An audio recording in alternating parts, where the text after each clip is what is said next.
Welcome. I'm Lee Cowan, and this is Here Comes the Sun, a closer look at some of the people, places, and things we bring you every weekend on Sunday morning. We begin with comedian Amy Poehler.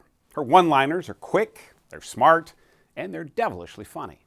As our Luke Burbank found out, it's sometimes hard to tell when she's actually being serious, which makes for an interesting conversation. How big of a deal was being funny to you when you were a kid? Like, was that part of your personality?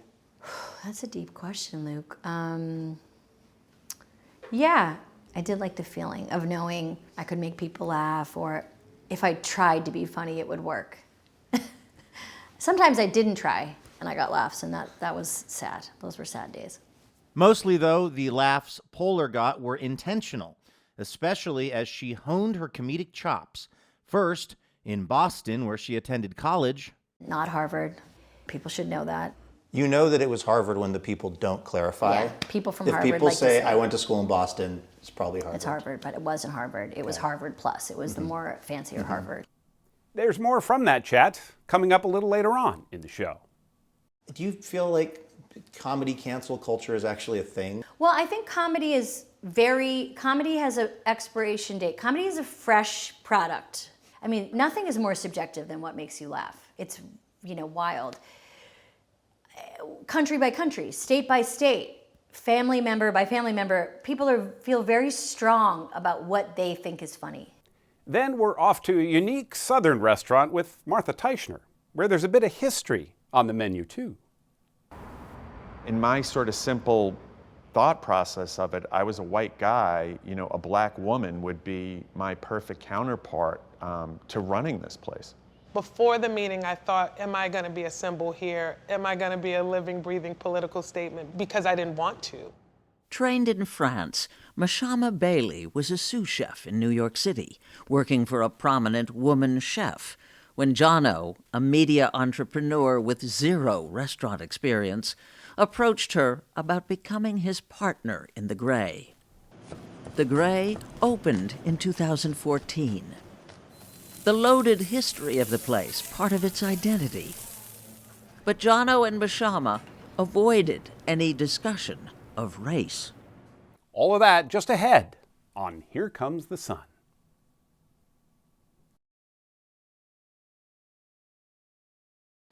We know her from SNL and Parks and Recreation, but Amy Poehler's latest endeavor has her paying homage to another comedy legend, a red-headed one. And as our Luke Burbank reports, she's having a ball doing it.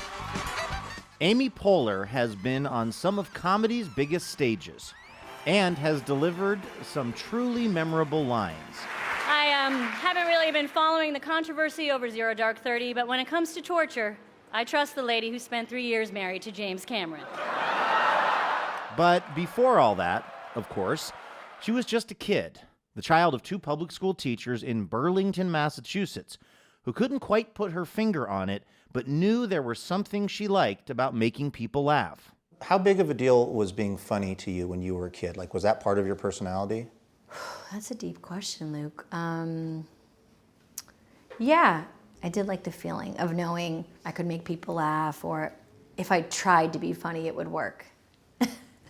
Sometimes I didn't try, and I got laughs, and that was sad. Those were sad days. Mostly, though, the laughs Poehler got were intentional, especially as she honed her comedic chops. First, in Boston, where she attended college. Not Harvard. People should know that. You know that it was Harvard when the people don't clarify. Yeah, people from if Harvard people like to say, say, I went to school in Boston, it's probably Harvard. It's Harvard, but it wasn't Harvard. It was Harvard Plus. It was the more fancier Harvard. And then in Chicago, where she joined the legendary Second City Improv troupe, and later we're desperate for help this summer. Co-founded Upright Citizens Brigade. Okay, says here you were a dancer. Were these national tours? No, they were strip clubs. I put down dancing because I thought it sounded better. I see. And it was in Chicago where Poehler met a young Tina Fey, whom she connected with instantly, and then reconnected with a few years later at Saturday Night Live. I loved the people, but I also loved the skills I learned in terms of letting things go, fighting for things. It's like an emergency room. You feel really excited that you survived it, and you also might die if you're there too long. Poehler left SNL after 8 seasons to play the role that may very well end up defining her career, Leslie Knope. This is a whole thing Yeah. that a lot of people, particularly women, see as a way of viewing their world and their existence. Yeah, I think what she represented was this person in a job that felt like it had a low ceiling, but she had a lot of big hopes and dreams, and she was trying to figure out how to work the system or have the system work for her without losing her sense of joy, spirit, without it crushing her. While Hollywood can have a crushing effect on many people, particularly women, Poehler has found a way to thrive and grow into an influential producer in her own right. You ever watch like nature documentaries and magpies grab shiny things to build a nest? That's what I've done here. Inside her production office, she showed us some of the mementos she's accumulated over the years. This was the Pawnee seal that was on set and behind Leslie's desk, and I stole it, and now I put it behind my desk. And this is your real desk where you actually produce things for your production company, Paper Kite. Yeah. Do you ever like look back at the Pawnee seal and think like, let me try to channel that optimism or energy or whatever it is that Leslie had? It's nice to have it behind me because I worked with it behind me for so long, so many years. I think it's interesting too that this is your I really didn't clean up my day desk planner? for this. Okay. Because I mean, this is amazing that you're still using. You're not allowed to look at that. Okay, okay. Along with producing a variety of projects, Poehler also directs, including, most recently, Lucy and Desi, a documentary about the famous couple. And the only reason I Love Lucy exists is because they wanted to be together so they could have a family and make the marriage work. So they made this show, and now the rest of the universe has it, and they never got what they wanted. Lucy strongly believed that she shouldn't be labeled a genius because she works really hard and worked really hard at her craft. I think that not enough women are called geniuses. I think that that word is thrown around a lot, but it's often not given to women as much. So I like to call Lucy a genius, even though I know she would hate it. Do you feel like there are some parallels between your career and her career? I feel very connected to what I believe she was feeling or going through. How do I balance work and family? How do I take advantage of my currency and my opportunity? How do I amplify voices? How do I take up space in the room? All that kind of stuff that Lucy had to deal with 50 years before I did, or women like me. Media profiles of Poehler often focus on her role as a woman in the comedy world. And as our interview drew to a close, there was just one more question I had to get answered. Done, but they asked me to not ask about this, but I can't let this go. So you're, okay, but just pausing. I'm So going they right asked here. you not to ask. Yes, and I'm going That's to interesting. anyway. This is telling me more about you, Luke. Are men funny? Yeah, they're getting there. And I'm proud of them. That's what I want to say to all the men right now. I'm really, really proud of you. Good job, buddy. Luke Burbank with Amy Poehler. More excerpts from their conversation coming up in just a few minutes. But first, we stop off at an old bus station in the Deep South for a bite to eat and a history lesson.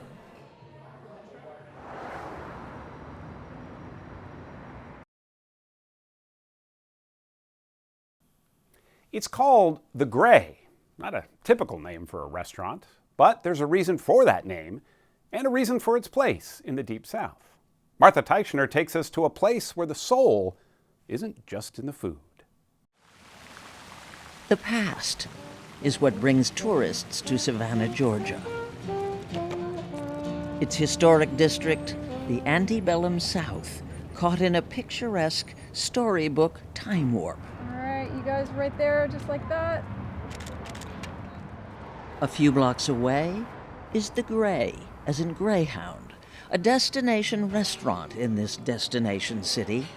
Looking for 3 tuna, Victor Moose. With a very different story to tell about Savannah's past. The story of a reckoning with race. I was just thinking about what this place used to be, a segregated bus terminal, and behind us was the colored entrance and the colored waiting room. This is what it looked like when it opened in 1938.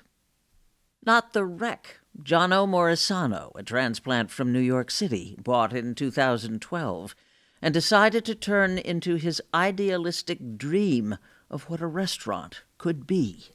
In my sort of simple thought process of it, I was a white guy, a black woman would be my perfect counterpart to running this place.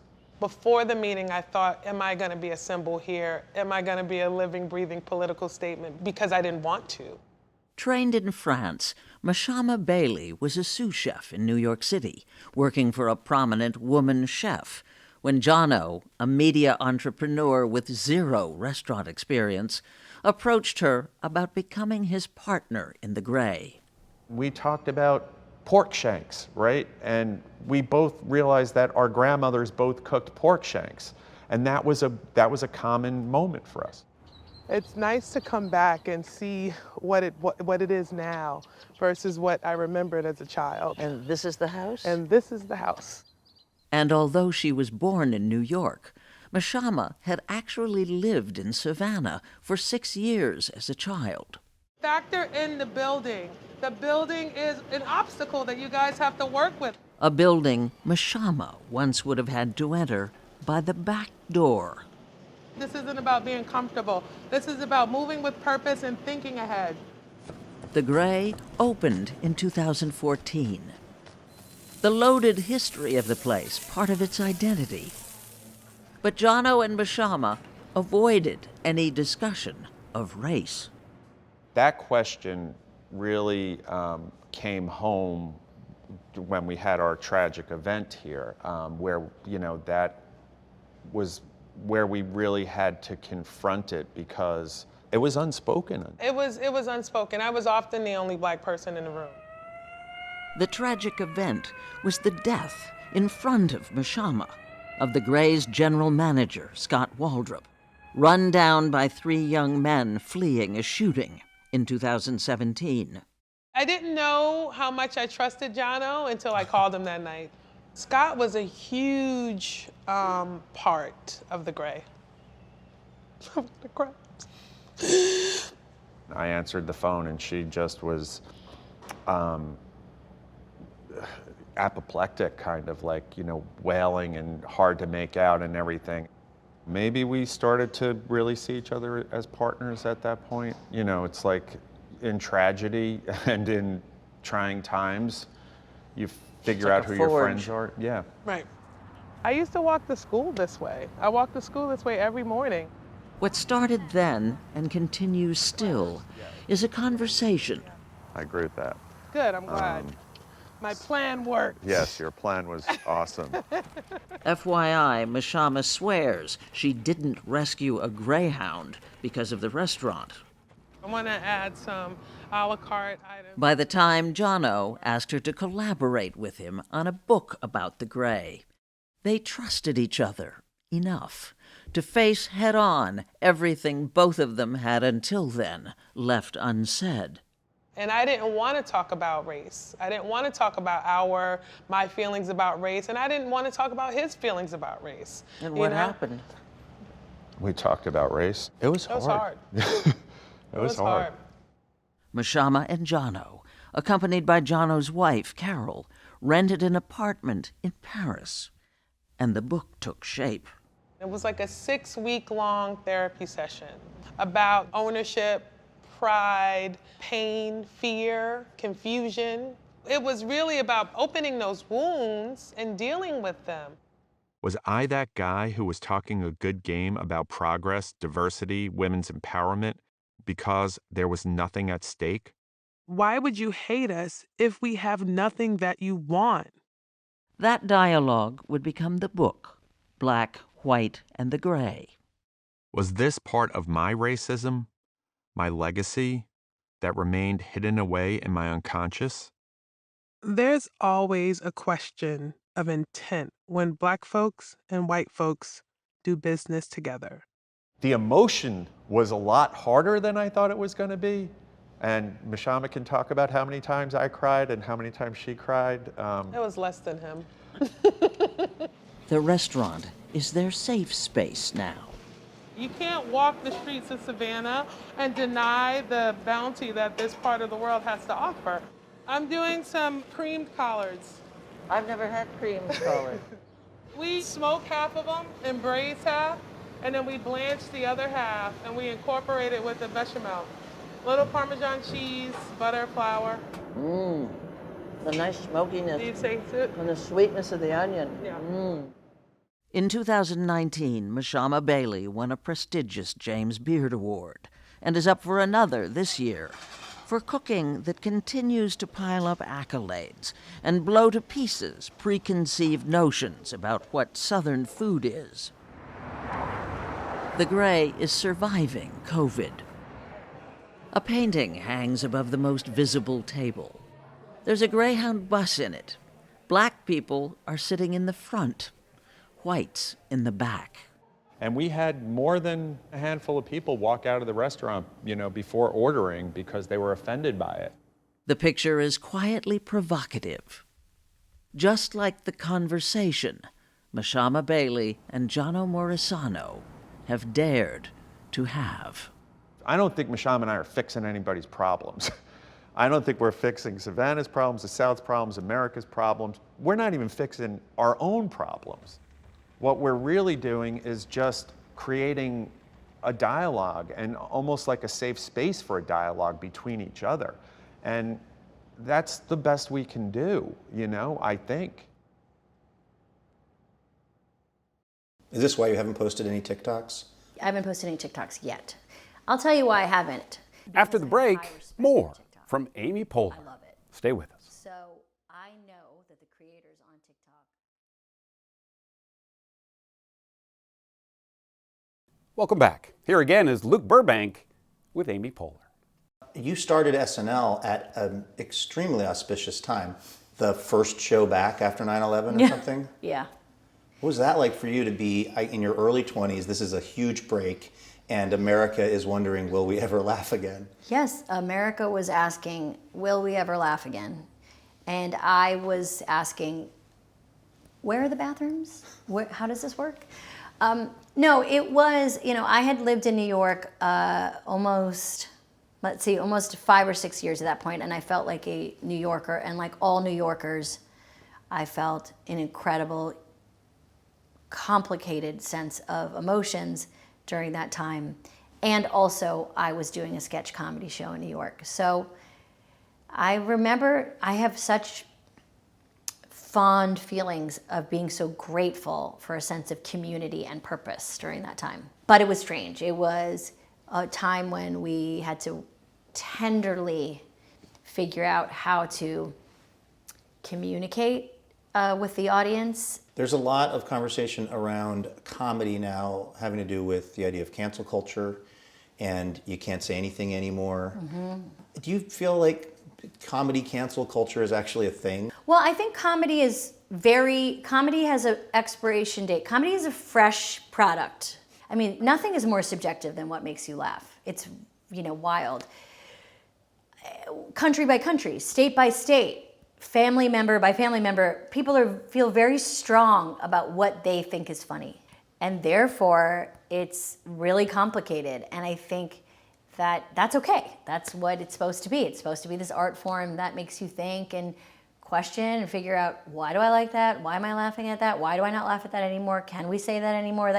That's all okay. That's what's interesting about that form, is it can withstand that. And then you can change your mind tomorrow, right? Or you can learn something new the next day and be like, I didn't see that, or I didn't think about that. Or I saw that and I thought about that, and here's why this joke is better. So it's always moving and changing. The line's always moving, which I don't think is a bad thing. I like knowing when I made a mistake. I like figuring out, wait, okay, I learned something now. Okay, off we go, moving forward.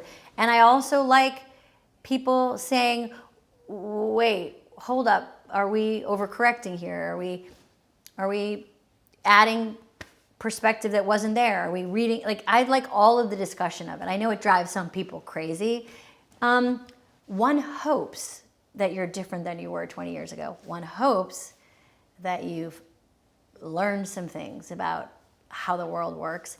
And one hopes that you could also go back and say, the thing that I said when I was 20. I mean, I was very lucky. I grew up in the 70s and 80s, and I didn't tweet my feelings at 16.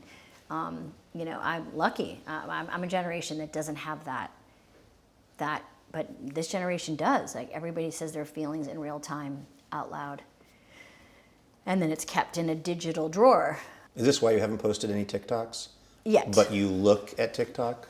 I haven't posted any TikToks yet because I have high respect for TikTok. I love it. So I know that the creators on TikTok, you got to earn your place. You can't just barge into TikTok and be like, hi, I'm here.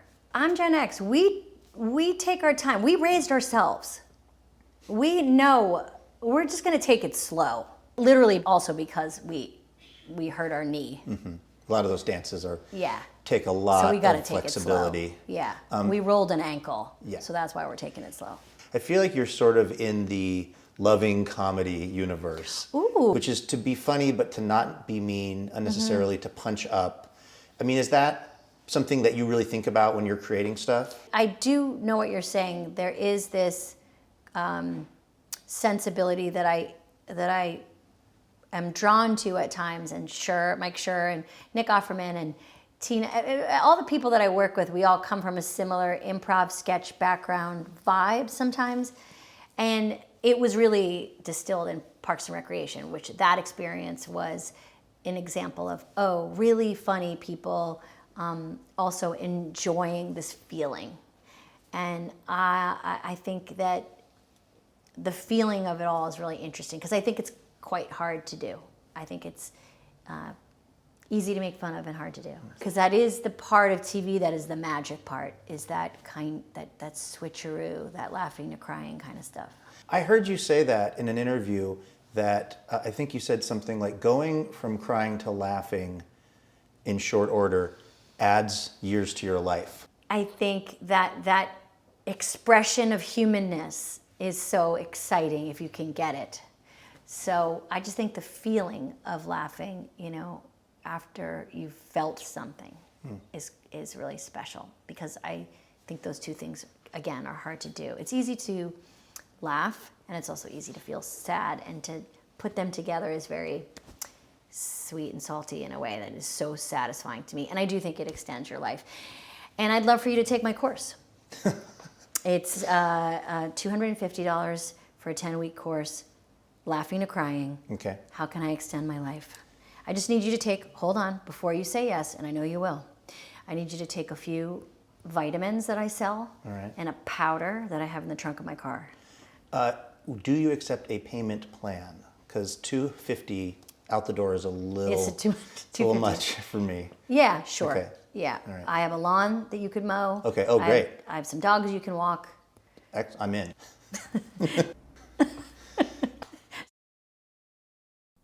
I'm Lee Cowan. Thanks for joining us. We'll see you here next time on Here Comes the Sun.